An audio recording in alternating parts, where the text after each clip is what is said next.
Hi hello ಎಲ್ರಿಗೂ ನಮಸ್ಕಾರ. Welcome back to ಮೇಕೆ ಜಗ್ಗಿ ವ್ಲಾಗ್ಸ್. ಎಲ್ಲರೂ ಹೇಗಿದ್ದೀರಾ? ಹೋಪ್ ಎಲ್ಲ ಚೆನ್ನಾಗಿದ್ದೀರಾ ಅಂದ್ಕೊಂಡಿದ್ದೀನಿ. ನಾನು ಕೂಡ ತುಂಬಾ ಚೆನ್ನಾಗಿದ್ದೀನಿ. ಇವತ್ತು ನಾನು ಈವ್ನಿಂಗ್ ರೂಟೀನ್ ತೋರಿಸ್ತಾ ಇದ್ದೀನಿ. ಈವ್ನಿಂಗ್ ರೂಟೀನ್ ಹೇಗಿರುತ್ತೆ ಅಂತ. ಬಟ್ ಒಂದೇ ಥರ ದಿನ ಇರಲ್ಲ, ಸ್ವಲ್ಪ ಚೇಂಜಸ್ ಇರುತ್ತೆ ಯಾವಾಗ್ಲೂ.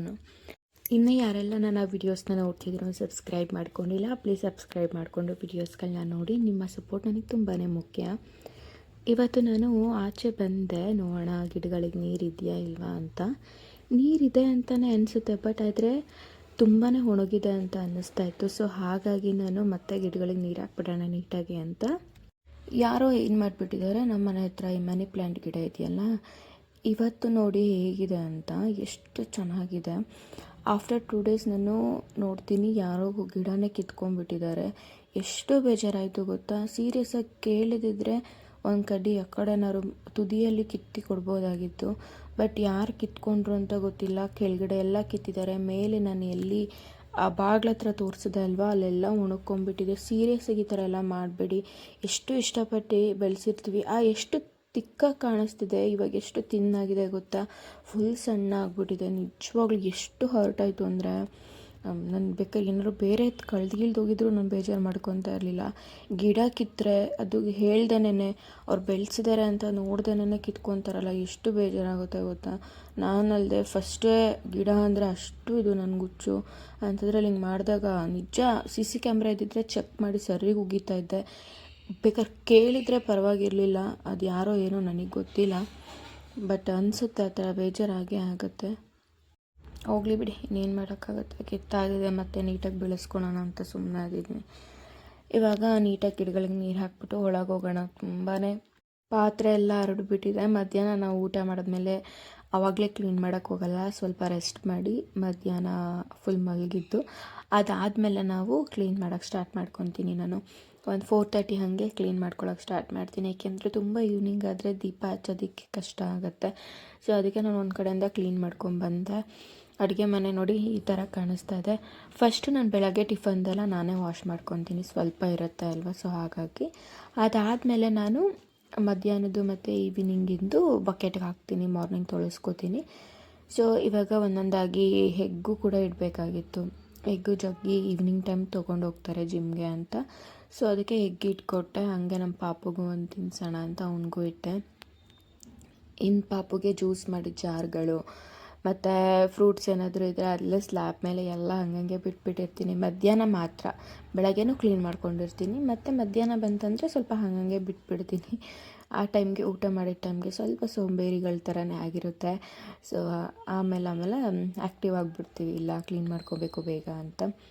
ಆಮೇಲೆ ಇದನ್ನು ಸುಮ್ಮನೆ ಸ್ಲ್ಯಾಬ್ ಒರೆಸ್ಕೊಳ್ಳೋಣ ಅಂತ ಬಂದೆ. ಆಮೇಲೆ ನೋಡ್ತೀನಿ ಪಿಂಗಾಣಿದೇನೇನಿದೆ ಅದೆಲ್ಲ ಸ್ವಲ್ಪ ಆಯಿಲ್ ಥರ ಆಗಿತ್ತು.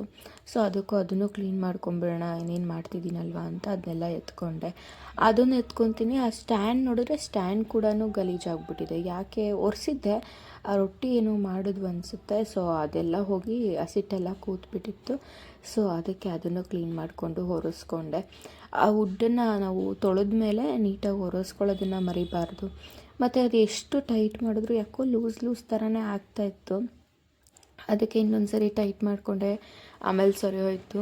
ಅಂದರೆ ಭಾರ ಬಿದ್ದು ಕೆಳಗೆ ಬರುತ್ತೆ ಅನಿಸುತ್ತೆ ಅಷ್ಟೇ ಅದು. ಇಲ್ಲಿ ನಾನು ತುಂಬ ವಿಷಯಗಳು ನಮ್ಮ ಅಕ್ಕನಿಂದನೂ ಕಲ್ತಿದ್ದೀನಿ ನಾನು. ಸೊ ಹಾಗಾಗಿ ಈ ಕ್ಲೀನಿಂಗ್ ವಿಚಾರದಲ್ಲಿ ಮೋಟಿವೇಟ್ ನನಗೆ ಅಕ್ಕನೇ. ಸೊ ಒಂದು ಕಡೆಯಿಂದ ಮುಗಿಸ್ಕೊಬಂದುಬಿಟ್ರೆ ನಿಜವಾಗ್ಲೂ ಒಂಥರ ಸಮಾಧಾನ. ಅದರಲ್ಲೂ ನಾವು ಅಡುಗೆ ಮನೆ ಮುಗಿಸಿದ್ರೆ ಇನ್ನೂ ಒಂಥರ ಸಮಾಧಾನ ಇರುತ್ತೆ. ಸೊ ನಾನು ಗೋಡೆಗೆಲ್ಲ ವಾಲ್ಪೇಪರ್ನ ಹಾಕಿದ್ದೆ ಮೊದಲು. ಇವಾಗ ವಾಲ್ಪೇಪರ್ನ ತೆಗೆದಿದ್ದೀನಿ, ಏಕೆಂದರೆ ಅದು ಯಾಕೋ ಒಂಥರ ಅಷ್ಟು ಸೂಟ್ ಅನ್ನಿಸ್ತಾ ಇರಲಿಲ್ಲ. ಸೊ ಅದಕ್ಕೆ ಇವಾಗ ನಾನು ಕೈಯಲ್ಲೇ ನೀಟಾಗಿ ಒರೆಸ್ಕೊಂಡ್ಬಿಡ್ತೀನಿ. ಅದಕ್ಕೆ ಸ್ವಲ್ಪ ಹಾರ್ಪಿಕ್ ಇಲ್ಲ ಕೊಲಿನ ಗ್ಲಾಸ್ಗೆ ಏನಾದರೂ ಇದ್ದರೆ ಗ್ಲಾಸ್ ಒರೆಸ್ತೀನಿ ಈ ಕಡೆ ವಿಂಡೋಗೆ. ಇಲ್ಲಾಂದರೆ ಹಾರ್ಪಿಕ್ ಹಾಕ್ಬಿಟ್ಟು ಸ್ವಲ್ಪ ಹಾಕಿದ್ರೆ ನೀಟಾಗಿ ಕ್ಲೀನ್ ಆಗುತ್ತೆ, ಫುಲ್ ಪಳ ಅಂತ ಹೊಳೆಯುತ್ತೆ. ಹೆಣ್ಮಕ್ಳಾದವ್ರು ಹಿಂಗೆ ಅಲ್ವಾ, ಏನಾದರೂ ಒಂದು ಡೆಕೋರೇಟಿಂಗ್ ಐಡಿಯಾಸ್ ತೊಗೊಂಡು ಈ ಥರ ಎಲ್ಲ ಮಾಡ್ತಾನೆ ಇರ್ತಾರೆ ಅಲ್ವಾ. ಸೊ ಹಾಗಾಗಿ ನಾನು ಹೇಳ್ತಿರೋದು ಏನು ಗೊತ್ತಾ, ಇನ್ನು ಯಾರೆಲ್ಲ ಅಡುಗೆ ಮನೆನ ನೀಟಾಗಿ ಇಟ್ಕೊಂಡಿಲ್ಲ ಅಥವಾ ಇನ್ನೂ ಅದ್ರ ಮೇಲೆ ಇಂಟ್ರೆಸ್ಟ್ ತೋರಿಸಿಲ್ಲ, ಒಂದು ಸರಿ ತೋರಿಸಿ ನೋಡಿ, ಮತ್ತೆ ನೀವು ಅದರಿಂದ ಆಚೆ ಬರೋದೇ ಇಲ್ಲ. ಮತ್ತು ಈ ಥರ ಬೋಲ್ಗೊಂದು ಹೂವು ಹಾಕ್ಬಿಟ್ಟು ಇಟ್ಟು ನೀರು ಹಾಕ್ಬಿಟ್ಟು ತುಂಬ ಚೆನ್ನಾಗಿರುತ್ತೆ. ಏನೋ ಒಂಥರ ಸಕ್ಕತ್ತಾಗಿ ಕಾಣಿಸುತ್ತೆ ಅಡುಗೆ ಮನೆಯಲ್ಲೂ. ಮತ್ತೆ ಮತ್ತೆ ಹೋಗಿ ಅಡುಗೆ ಮಾಡಬೇಕು ಅನಿಸುತ್ತೆ ನನಗೆ, ಮತ್ತೆ ಮತ್ತೆ ಹೋಗಿ ಪಲಾವ್ ಮಾಡಬೇಕು ಅನಿಸುತ್ತೆ. ಈಗ ಅಂತೂ ರೀಸೆಂಟಾಗಿ ನನ್ನ ಮೋಸ್ಟ್ ಫೇವ್ರೇಟ್, ನಾನು ಪಲಾವ್ ಕಲಿತ ಮೇಲೆ ಪಲಾವೇ ನನಗೆ. ಸೊ ನನಗೆ ನನ್ನ ಪಲಾವೇ ತುಂಬ ಇಷ್ಟ ಆಗುತ್ತೆ. ನಾನು ಜಾಸ್ತಿ ಮಾಡೋದು ಪಾಲಕ್ ಪಲಾವ್ ಇಲ್ಲ ಮೆಂತ್ಯ ಪಲಾವು, ತರಕಾರಿ ಪಲಾವ್ ಈ ಥರ ಮಾಡ್ತೀನಿ, ತುಂಬ ಚೆನ್ನಾಗಿರುತ್ತೆ. ರೆಸಿಪಿ ಒಂದ್ಸರಿ ತೋರಿಸಿದ್ದೀನಿ, ಇನ್ನು ಕ್ಲಿಯರಾಗಿ ಒಂದ್ಸರಿ ತೋರಿಸ್ತೀನಿ, ಆವಾಗ ಒಂದ್ಸರಿ ನೋಡಿ ನಾನು ಹೇಗೆ ಮಾಡ್ತೀನಿ ಅಂತ. ಫಸ್ಟೆಲ್ಲ ಕಾಫಿ ಕಪ್ಗಳು ಡ್ರಾವಲ್ಲಿ ಇಡ್ತಾಯಿದ್ವು, ಅದಾದಮೇಲೆ ನಾನು ಫ್ರಿಜ್ಜಲ್ಲಿಟ್ಟೆ. ಅಂದರೆ ಹಳೆ ಫ್ರಿಜ್ ಇತ್ತು, ಅದನ್ನು ವೇಸ್ಟ್ ಮಾಡಬಾರ್ದು ಅಂತ ಆ ಫ್ರಿಜ್ನ ಸ್ವಲ್ಪ ಡೆಕೋರೇಟ್ ಮಾಡಿ ಅದರೊಳಗೆ ಇದನ್ನು ಇಡ್ತಾಯಿದ್ದೆ. ಅದಾದಮೇಲೆ ನನಗೂ ಯಾಕೋ ಬೇಜಾರಾಯಿತು, ಅಲ್ಲಿ ಇಡಬಾರ್ದು ಅಂತ ಅನ್ನಿಸ್ತು, ಸ್ವಲ್ಪ ಚೆನ್ನಾಗಿ ಇಟ್ಕೊಳ್ಳೋಣ ಅಂತ.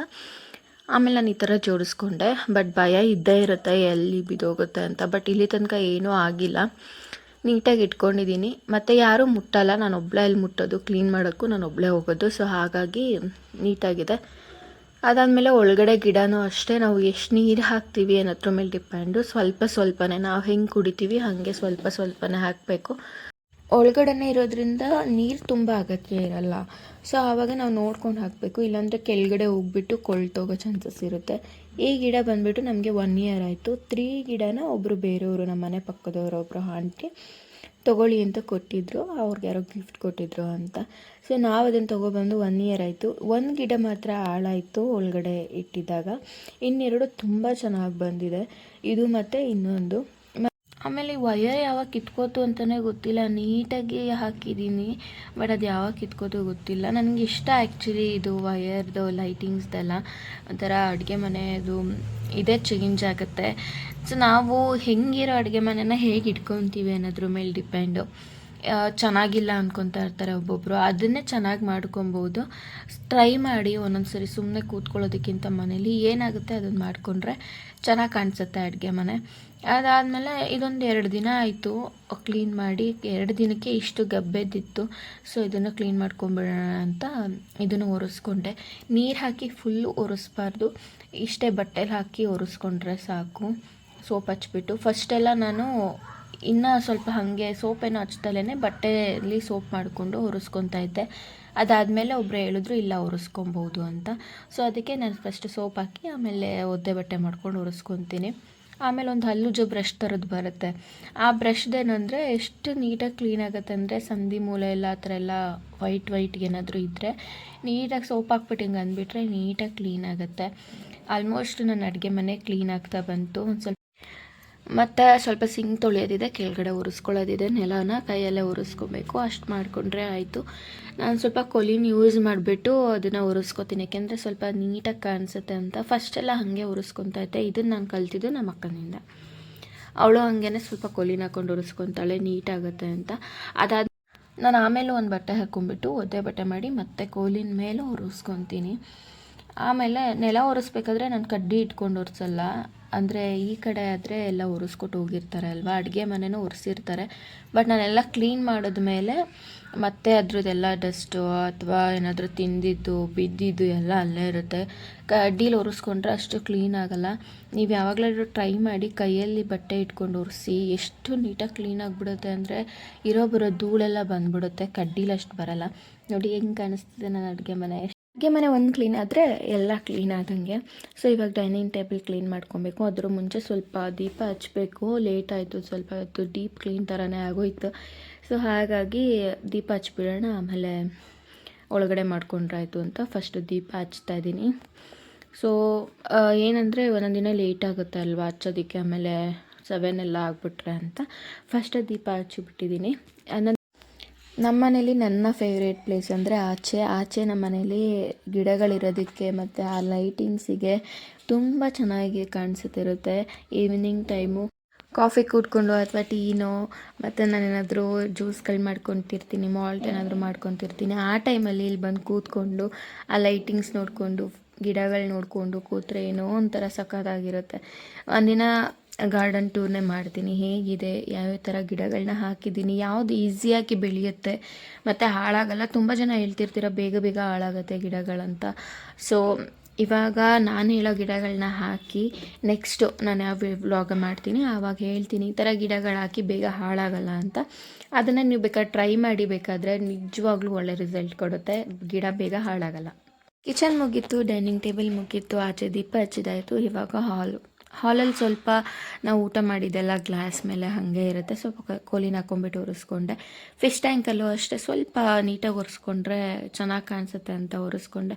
ತುಂಬ ಫಿಶ್ಗಳನ್ನ ಬಿಟ್ಟಿದ್ವು, ಬಟ್ ಅದು ಯಾಕೋ ಒಂದೇ ಸಮ ಸತ್ತೋಗ್ಬಿಟ್ವು ಎಲ್ಲವೂ. ಲಾಸ್ಟಲ್ಲಿ 2 ಮಾತ್ರ ಉಳ್ಕೊಂಡಿದೆ.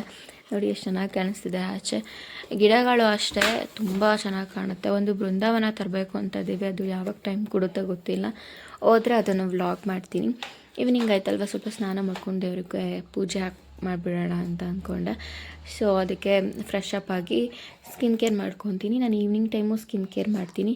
ಸೊ ಹಾಗಾಗಿ ಸ್ಕಿನ್ ಕೇರಲ್ಲಿ ನಾನು ಯೂಸ್ ಮಾಡೋದು ಯಾವುದು ನನಗೆ ಡಾಕ್ಟರ್ಸ್ ಕೊಟ್ಟಿದ್ದಾರೆ ಅದನ್ನು ಮಾತ್ರ ಯೂಸ್ ಮಾಡ್ತೀನಿ. ಯಾಕೆ ಅಂದರೆ ನಂದು ಸ್ವಲ್ಪ ಆ್ಯಕ್ನಿ ಪ್ರೋ ಸ್ಕಿನ್ ಆಗಿರೋದ್ರಿಂದ ಬೇಡ ಬೇಡ ಅಂದರೂ ಬರ್ತಾನೆ ಇರುತ್ತೆ. ಸ್ವಲ್ಪ ಡಯಟಲ್ಲೇ ಇರ್ತೀನಿ, ಆಯಿಲ್ ತಿನ್ನಲ್ಲ, ಆಚೆ ಫುಡ್ ತಿನ್ನಲ್ಲ, ನೀರು ಚೆನ್ನಾಗಿ ಕುಡಿತೀನಿ, ಬಟ್ ಆದರೂ ಸ್ಕಿನ್ನಲ್ಲಿ ಪ್ರಾಬ್ಲಮ್ ಇದ್ದೇ ಇರುತ್ತೆ ನನಗೆ. ಬಟ್ ಅದು ನನಗೆ ಫಸ್ಟಿಂದನೂ ಜೆನೆಟಿಕ್ಕಾಗೇ ಬಂದುಬಿಟ್ಟಿದೆ ಅನಿಸುತ್ತೆ. ಬಟ್ ನಮ್ಮ ಅಮ್ಮಂಗೆಲ್ಲ ಇಲ್ಲ, ಬಟ್ ನನಗೆ ಮಾತ್ರ ಬಂದಿದೆ. ನನಗೆ ಪಾಪು ಹೋದಾಗ ಸ್ಟಾರ್ಟ್ ಆಗಿದ್ದು, ಫಸ್ಟೆಲ್ಲ ನನಗೆ ಇರಲಿಲ್ಲ. ಅದಕ್ಕೆ ಸ್ವಲ್ಪ ಡಯಟಲ್ಲೇ ಇರ್ತೀನಿ. ಡಾಕ್ಟರ್ ಏನು ಹೇಳಿದ್ದಾರೆ ಅದನ್ನೇ ಮಾತ್ರ ಹಚ್ಕೊತೀನಿ, ಎಕ್ಸ್ಟ್ರಾ ಏನೂ ಹಚ್ಚಲ್ಲ. ಅವ್ರು ಡಾಕ್ಟರ್ ಹೇಳಿರೋದು ಹೋಮ್ ರೆಮಿಡಿನೂ ಮಾಡಬೇಡಿ ಅಂತ. ಸೊ ನಾನು ಅದಕ್ಕೆ ಯೂಸ್ ಮಾಡಲ್ಲ, ಡಾಕ್ಟರ್ ಹೇಳಿದ್ದಾರೆ ಅದನ್ನೇ ಫಾಲೋ ಮಾಡ್ತೀನಿ. ಇವಾಗ ದೀಪ ಎಲ್ಲ ಹಚ್ಚಿದ್ದಾಯಿತು. ಅದೊಂದು ಸಾಂಬ್ರಾಣಿನೋ ಅಥವಾ ಊದ್ಗಡಿನೋ ಹಾಕಿದ್ಮೇಲೆ ಮನೆಯಲ್ಲಿ ಡಿವೈನ್ ಫೀಲ್ ಬಂದುಬಿಡುತ್ತೆ. ಎಷ್ಟೋ ಖುಷಿ ಅನ್ನಿಸ್ತಾ ಇರುತ್ತೆ ಮನೇಲಿ. ಸೊ ಈಗ ಪೂಜೆ ಮಾಡಿದಾಯಿತು. ಈವ್ನಿಂಗ್ ನನ್ನ ಮಗ ಎದ್ದ ಮೇಲೆ ಇನ್ನೊಂದು ಸರಿ ಊಟ ಮಾಡಿಸ್ತೀನಿ. ಯಾಕೆಂದರೆ ಅವ್ನು ಸ್ಕೂಲಿಂದ ಬಂದಮೇಲೆ ಸರಿಯಾಗಿ ಊಟ ಮಾಡಿರಲ್ಲ, ಸ್ವಲ್ಪ ತಿಂದ್ಬಿಟ್ಟು ಜ್ಯೂಸ್ ಕುಡ್ಬಿಟ್ಟು ಮಲ್ಕೊಂಡ್ಬಿಟ್ರೆ ಅವ್ನು ಎದ್ದೇಳೋದೇ 7-6 ಆಗಿರುತ್ತೆ. ಎದ್ಮೇಲೆ ಮತ್ತೆ ಊಟ ಮಾಡಿಸ್ಬಿಡ್ತೀನಿ ಅವನಿಗೆ. ಸ್ನ್ಯಾಕ್ಸ್ ಎಲ್ಲ ಏನೂ ಅಭ್ಯಾಸ ಮಾಡಿಸೋದು ಇಲ್ಲ ನಾನು ಅವನಿಗೆ. ಏನಾದರೂ ನಾನೇ ಮನೇಲಿ ಏರ್ ಫ್ರೈಯರಲ್ಲಿ ಫ್ರೆಂಚ್ ಫ್ರೈ ಮಾಡಿಕೊಟ್ರೆ ಮಾಡಿಕೊಡ್ತೀನಿ, ಇಲ್ಲ ಅಂದರೆ ಇದೇ ಥರನೇ ರೈಸ್ ತಿನ್ನಿಸ್ತೀನಿ, ಇಲ್ಲ ಒಂದೊಂದು ದಿನ ಉಪ್ಪಿಟ್ಟು ಮಾಡಿಕೊಡ್ತೀನಿ. ಈ ಥರ ಮ್ಯಾಗಿ ಎಲ್ಲ ಕೊಡೋಲ್ಲ ಅವ್ನಿಗೆ ನಾನೊಂದು ಸ್ವಲ್ಪ ಗಂಜಿ ಮಾಡಿಕೊಂಡೆ. ಅಂದರೆ ಗಂಜಿ ಎಲ್ಲ ಇದು ಪಾಪುದು ಸರಿಗೆ ಮಾಡ್ಕೊಂಡಿರ್ತೀವಲ್ಲ, ಎಲ್ಲ ಡ್ರೈ ಫ್ರೂಟ್ಸ್ ಎಲ್ಲ ಹಾಕಿ ಅದನ್ನು ನಾನು ಜಾಸ್ತಿನೇ ಮಾಡ್ಕೊಂಡಿದ್ದೀನಿ, ನನಗೋಸ್ಕರನೂ ಬೇಕು ಅಂತ. ಸೊ ಮಾರ್ನಿಂಗ್ ಮತ್ತು ಈವ್ನಿಂಗು ಅದನ್ನು ಕುಡ್ಕೊತೀನಿ, ಯಾಕೆಂದರೆ ಸ್ವಲ್ಪ ಹೊಟ್ಟೆಯಲ್ಲಿ ಬೊಜ್ಜಿರೋದೆಲ್ಲ ಕರಕೊಳ್ಳಿ ಅಂತ. ತುಂಬಾ ವೆಯ್ಟ್ ಲಾಸ್ ಆಗಿದ್ದೀನಿ ಚೆನ್ನಾಗಿ, ನಿಜವಾಗ್ಲೂ ತುಂಬಾ ಹೆಲ್ಪ್ ಆಗಿದೆ ನನಗೆ. ದಪ್ಪ ಇರೋರು ಇದೆಲ್ಲ ಟ್ರೈ ಮಾಡಿ, ಬೇಕಾದರೆ ನಿಜವಾಗ್ಲೂ ಇದು ವರ್ಕ್ ಆಗುತ್ತೆ. ಆಮೇಲೆ ವಾಕಿಂಗ್ ಹೋಗೋಣ ಅಂತ ಹೊರಟೆ. ಪಾಪು ಎಲ್ಲ ಕೆಳಗೆ ಹೋಗಿದ್ರು, ಅಮ್ಮನೂ ಪಾಪುನು. ಸೊ ನಾನು ಸ್ವಲ್ಪ ಹೊತ್ತು ವಾಕಿಂಗ್ ಹೋಗೋಣ ಅಂತ ಹೊರಟೆ. ಹೋಗೋಣ ಬೇಡವೋ ಅಂತ ಹಾಗೆ ಯೋಚನೆ ಮಾಡಿಕೊಂಡು ಇಲ್ಲ ಹೋಗ್ಬಿಟ್ಟು ಬಂದುಬಿಡೋಣ ಹಿಂದೆ ರೋಡಲ್ಲಿ ಅಂತ ಹೋದೆ. ನಾನು ಪಾರ್ಕಿಗೆ ಹೋಗ್ತಾ ಇದ್ದೆ ಮೊದಲು, ಇವಾಗ ಪಾರ್ಕಿಗೆ ಹೋಗಲ್ಲ, ಇಲ್ಲೇ ಹಿಂದೆ ರೋಡು, ನಮ್ಮನೆ ಹಿಂದೆ ರೋಡಲ್ಲೇ ಫುಲ್ ಖಾಲಿ ಇರುತ್ತೆ, ತುಂಬ ಉದ್ದ ಇದೆ ರೋಡು. ಸೊ ಅಲ್ಲೇ ಮುಗಿಸ್ಕೊಂಡು ಮನೆಗೆ ಬಂದರೆ ಆಯಿತು. ಅಲ್ಲೇ ಆಲ್ಮೋಸ್ಟ್ ಒಂದು 8 ರೌಂಡ್ ಹೋಗ್ಬಿಟ್ರೆ ಆರಾಮಾಗಿ ನಮಗೆ ಫುಲ್ ವೆಯ್ಟ್ ಲಾಸ್ ಆಗೋದಕ್ಕೆ ಹೆಲ್ಪ್ ಆಗುತ್ತೆ ನನಗೆ. ಸೊ ಮನೆಗೆ ಬಂದಮೇಲೆ ಮತ್ತೆ ಹ್ಯಾಪಿ ಫೀಲ್ ನನಗೆ. ನಮ್ಮ ಮನೆ ಹತ್ರ ಇಲ್ಲಿ ಗಿಡಗಳು ನೋಡಿದ ತಕ್ಷಣ ಹ್ಯಾಪಿ ಫೀಲ್ ಬಂದುಬಿಡುತ್ತೆ. ಆಮೇಲೆ ನನ್ನ ಮಗ ಹೇಳ್ತಾ ಇದ್ದ ಅಮ್ಮ ಪಟಾಕಿ ಹೊಡಿಯೋಣ ಅಂತ. ಸೊ ಅದಕ್ಕೆ ನಾನೇನು ಮಾಡಿದೆ, ಪಟಾಕಿ ತೊಗೊಂಡು ಕೆಳಗೆ ಹೋದರೆ ಒಂಥರ ಖುಷಿ ಹೋಗೋದಕ್ಕಿಂತ ಸೇರ್ಕೊಂಡ್ಬಿಡುತ್ತೆ, ಚೆನ್ನಾಗಿರುತ್ತೆ. ಜಗ್ಗಿ ಇರಲ್ಲ, ಅವ್ರು ಜಿಮ್ಗೆ ಹೋಗಿರ್ತಾರೆ, ಅವ್ರು ಬರೋ ತನಕ ವೆಯ್ಟ್ ಮಾಡಿದ್ರೆ ತುಂಬ ಲೇಟ್ ಆಗುತ್ತೆ. ಸೊ ಅದಕ್ಕೆ ಮನೆ ಕೆಳಗಡೆ ಮನೆ ಡಿಂಪು, ಅಂದರೆ ನಾವು ನನ್ನ ತಮ್ಮ ಇದ್ದಂಗೆ. ಸೊ ಅವನು, ನಾನು, ನನ್ನ ಮಗ, ಮಕ್ಕಳು ಎಲ್ಲ ಸೇರಿಕೊಂಡು ಪಟಾಕಿ ಹೊಡೆದ್ವು. ಆಮೇಲೆ ಹೊಡೆದ್ಮೇಲೆ ಮನೆಗೆ ಬಂದು ಊಟಕ್ಕೆಲ್ಲ ರೆಡಿ ಮಾಡ್ಕೊಬೇಕಲ್ವ. ಸೊ ಹಾಗಾಗಿ ನಾನು ಈ ವಿಡಿಯೋದಲ್ಲಿ ಏನಾದರೂ ತಪ್ಪಾಗಿ ಮಾತಾಡಿದ್ರೆ ಕ್ಷಮಿಸಿ. ಮತ್ತು ವಾಯ್ಸಲ್ಲಿ ಏನಾದರೂ ಡಿಸ್ಟರ್ಬೆನ್ಸ್ ಇದ್ದರೆ, ಸ್ವಲ್ಪ ಗಂಟಲು ಕರ ಇತ್ತು ನನಗೆ. ಸೊ ಹಂಗಾಗಿ ವಾಯ್ಸ್ ಓವರ್ ಕರೆಕ್ಟಾಗಿ ಕೊಡೋಕ್ಕಾಗಿಲ್ಲ. ಎಲ್ರಿಗೂ ಈ ವಿಡಿಯೋಸ್ಗಳು ಇಷ್ಟ ಆಗ್ತಿದೆ ಅಂತ ಅಂದ್ಕೊತೀನಿ. ಸಬ್ಸ್ಕ್ರೈಬ್ ಮಾಡ್ಕೊಳ್ಳಿ. ಹಂಗೆ ನಂದು ಮೈಕ್ ಇಲ್ಲ ಅಲ್ವಾ, ಸೊ ಹಾಗಾಗಿ ನನ್ನ ವಾಯ್ಸಲ್ಲಿ ಸ್ವಲ್ಪ ಸೌಂಡ್ ಎಲ್ಲ ಕೇಳಿಸ್ತಾ ಇರುತ್ತೆ, ನಮ್ಮ ಪಾಪುದು, ಅಕ್ಕಪಕ್ಕ ಮನೆದು ಎಲ್ಲ. ಆಮೇಲೆ ನಾನು ನಮ್ಮದು ಊಟ ಮಾಡಿ, ಪಾಪುಗೂ ಊಟ ಮಾಡಿಸಿ, ಡಫಿಗೆ ಊಟ ಹಾಕಿ ನಾನು ಸ್ಕಿನ್ ಕೇರ್ ಮಾಡ್ಕೊಬೇಕು. ಸ್ಕಿನ್ ಕೇರಲ್ಲಿ ಮತ್ತೆ ಬೇರೆ ಇರುತ್ತೆ. ಮಧ್ಯಾಹ್ನ ಯೂಸ್ ಮಾಡಿದ್ದನ್ನ ಈವ್ನಿಂಗ್ ಯೂಸ್ ಮಾಡೋಂಗಿಲ್ಲ, ಈವ್ನಿಂಗ್ ಯೂಸ್ ಮಾಡಿದ್ದನ್ನು ನೈಟ್ ಯೂಸ್ ಮಾಡೋಂಗಿಲ್ಲ, ಆ ಥರ ಕೊಟ್ಟಿದ್ದಾರೆ ನನಗೆ. ಯಾವಾಗ ಹುಷಾರಾಗುತ್ತೋ ಅಂತ ವೆಯ್ಟ್ ಮಾಡ್ತಾಯಿದ್ದೀನಿ. ತುಂಬ ಏನಾಗಿಲ್ಲ, ಅಂದರೆ ನನಗೆ ಲೆಫ್ಟ್ ಸೈಡಲ್ಲಿ ಡೌನಲ್ಲಿ ಮಾತ್ರ ಒಂದು 5-6 ಪಿಂಪಲ್ಸ್ ಥರ ಆಗಿದೆ. ಮತ್ತು ಹಳೇದು ಸ್ವಲ್ಪ ಮಾರ್ಕ್ಸ್ ಎಲ್ಲ ಇದೆ, ಅದೆಲ್ಲ ಹೋಗಿಸ್ಕೊತಾ ಇದ್ದೀನಿ. ಆಲ್ಮೋಸ್ಟ್ ಹೋಗ್ತಾ ಇದೆ. ಸೊ ನೋಡೋಣ ಹೆಂಗಾಗುತ್ತೆ ಅಂತ. ಅದಕ್ಕೆ ಡಯಟು, ವಾಕಿಂಗ್ ಎಲ್ಲ ಮಾಡ್ತಾಯಿದ್ದೀನಿ. ಅದಾದಮೇಲೆ ಮಲಗೋಕ್ಕಿಂತ ಮುಂಚೆ ಡ್ರೈ ಫ್ರೂಟ್ಸ್ ನೆನೆ ಹಾಕಬೇಕು. ನೆನೆ ಹಾಕಿಬಿಟ್ಟು ಇನ್ನೇನು ಮಲ್ಕೊಳ್ಳೋದಷ್ಟೇ. ಸೊ ನನ್ನ ವೀಡಿಯೋಸು ಎಲ್ರಿಗೂ ಇಷ್ಟ ಆಗ್ತದೆ ಅಂದ್ಕೊತೀನಿ. ಇಷ್ಟ ಆದರೆ ಪ್ಲೀಸ್ ನನ್ನ ವೀಡಿಯೋಸ್ನ ಲೈಕ್ ಮಾಡಿ, ಶೇರ್ ಮಾಡಿ, ಕಮೆಂಟ್ ಮಾಡಿ, ಸಬ್ಸ್ಕ್ರೈಬ್ ಮಾಡೋದನ್ನು ಮರಿಬೇಡಿ. ನಿಮ್ಮನೆ ಮಗಳು ಮೇಘನನ್ನು ಬೆಳೆಸಿ ಅಂತ ಹೇಳ್ತಾ ಹೋಗ್ಬಿಟ್ಟು ಬರ್ತೀನಿ. ಎಲ್ರಿಗೂ